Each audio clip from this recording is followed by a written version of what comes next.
आबिद सुलैरी साहब, मामलात तो ख़ासे बिगड़ते जा रहे हैं मुल्क की मईशत के हवाले से। आपके बहुत सारे राइटअप्स भी आ रहे हैं और आप वेल इन्फॉर्म्ड हैं हम सब में सबसे ज़्यादा। ये फरमाइएगा सर कि IMF तो फ़िलहाल ये वाला प्रोग्राम स्लिप होता हाथ से नज़र आ रहा है, कोई अगले प्रोग्राम की भी बातचीत हो रही है, लेकिन उसके साथ साथ एक मुतबादिल के ऊपर भी बातचीत हो रही है। कोई रशिया कहता है, कोई किसी तकरीर में चाइना कहता है। आपको लगता है कि ये मुतबादिल हमारे लिए वैसे ही काम करेंगे जैसे ये दीगर फाइनेंशियल इंस्टीट्यूशन से हम कई सालों से काम करते आ रहे हैं? देखिए डॉक्टर साहब, आई विश के कोई मुतबादल फिजिबल मुतबादल हों जो कि पाकिस्तान को इस वक्त इस भंवर से निजात दिला सकें, लेकिन ऐसा नजर नहीं आ रहा। और उसकी वजह यह है कि अगर आप अभी का बजट डॉक्यूमेंट देखें और उसमें रेवेन्यू देखें, स्पेशली जो उसमें एक्सटर्नल फाइनेंसेस के हवाले से बात की गई है कि पाकिस्तान क्या सोच रहा है कि वो अगले माली साल में कहाँ कहाँ से उसको पैसे मिलेंगे। सबसे पहले जो पैसे उसमें लिखे गए हैं वो 696 अरब रुपया IMF का रखा गया है। यानी ये वाला प्रोग्राम जो है ये तो हमें लग रहा है कि शायद प्रीमेच्योर अब खत्म होने को आ रहा है, 10-12 दिन लगे हैं। लेकिन अगले माली साल के लिए हुकूमत ऑलरेडी तकिया किए बैठी है कि 696 अरब रुपए जो है वो IMF से आने हैं, जिसके लिए जाहिर है कि आपको IMF के डिसिप्लिन में रहना होगा। IMF के कहने पे आपको अपने जो एक्सपेंडिचर है वो भी कट करना होंगे, जो नॉन टारगेटेड सब्सिडीज है वो भी कट करना होंगी और रेवेन्यू भी बढ़ाना होगा। लेकिन सिर्फ यही नहीं है, उसके साथ जो आपने मुतबादिल की बात की, तो इस बजट में ये कहा गया है कि जी सऊदी अरब और UAE जो है ये कुछ नए डिपॉजिट्स देंगे पाकिस्तान को। 580 अरब रुपए के डिपॉजिट सऊदी अरब से पाकिस्तान तो कर रहा है अगले माली साल में।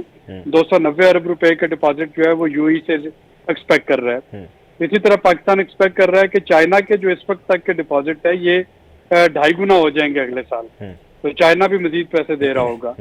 फिर पाकिस्तान ये कह रहा है अपने इस बजट में कि हम इंटरनेशनल बॉन्ड और सकूक के जरिए भी कोई 435 अरब रुपए जो हैं वो रेज कर पाएंगे। यानी मैं कहना ये चाह रहा हूँ कि ये तमाम बड़ी अनरियलिस्टिक अजम्पशन हैं।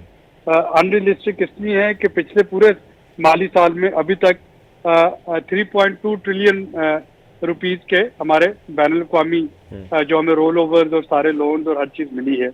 और अगले माली साल के लिए हम ये कह रहे हैं कि तकरीबन 6.8 ट्रिलियन रुपीज के ये फाइनेंशियल असिस्टेंस हमें मिलेगी इंटरनेशनल फंडर्स और इंटरनेशनल डोनर्स के साथ, दुगनी से भी ज्यादा।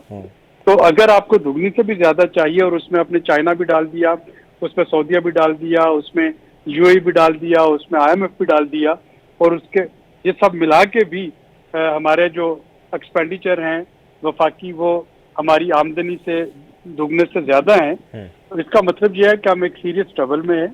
हमें थोड़ा सा इस वक्त ट्रांसपेरेंसी इन्हांस करनी है, थोड़ा सा अपने आप से कौम से सच बोलना है, और थोड़ा सा जो हमारे इस बर्तन में छेद हैं, 212 जो पब्लिक सेक्टर एंटरप्राइजेज हैं, जो इलेक्ट्रिसिटी और गैस की ट्रांसमिशन डिस्ट्रीब्यूशन लॉसेज हैं, जो प्रिविलेज तबका है जो उसकी एग्जम्पशन हैं एलीट क्लास कैप्चर की, और जो टैक्स सेक्टर जो टैक्स नेट में होने चाहिए नहीं है, उन पे हमें बड़ी संजीदगी से काम करना पड़ेगा। वरना ये हम तो अपनी तरफ से तवक्को और उम्मीदें लगाए बैठे रहेंगे, लेकिन अब हमारे लैंडर्स हमें बताना शुरू हो गए और हमारी गलतियां गिनवाना शुरू हो गए हैं। और अब देखेंगे कि ये बजट अगर हमें IMF से अगले साल वाकई 696 अरब रुपए की तवक्को है, तो ये बजट पास होने से पहले इसके नंबर चेंज हो रहे होंगे, क्योंकि ये अनरियलिस्टिक नंबर है। बिल्कुल ठीक है।